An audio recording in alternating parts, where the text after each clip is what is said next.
એ વખતે બાપ ખાલી દીકરાને ખંભે હાથ મૂકીને એમ કે બેટા મૂંઝાતો નહીં, હજી હું બેઠો હું. આ બાપની તાકાત. આ બાપ એક જ કહી શકે, બીજું કોઈ ના કહી શકે. અને દીકરા માટે બાપ જેવો વિવાહ જગતમાં કોઈ ન કરી શકે. પછી રંકનો બાપ હોય તો ભલે, રાજાનો બાપ હોય તો ભલે, બાપ જેવો વિવાહ ન કરી શકે કોઈ. અને માં જેવું કોઈ ભોજન ન પીરસી શકે.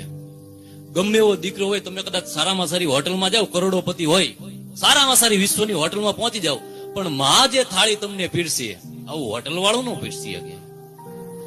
અને એથી આગળ કે ભાઈ જેવો યોદ્ધા કોઈ ન બની શકે. પછી ભગવાન શ્રી રામનો ભાઈ લક્ષ્મણ હોય તો પણ ભલે, અને લંકાધિપતિ રાવણનો ભાઈ કુંભકર્ણ હોય તો પણ ભલે, ભાઈ જેવો યોદ્ધા જગતમાં કોઈ ના બની શકે. કારણ કે આપણા આખી દુનિયાને જીતવા માટે દુનિયાની તાકાતની જરૂર નથી, પોતાના પંડના ભાઈઓ ભેગા હોવા જોઈએ.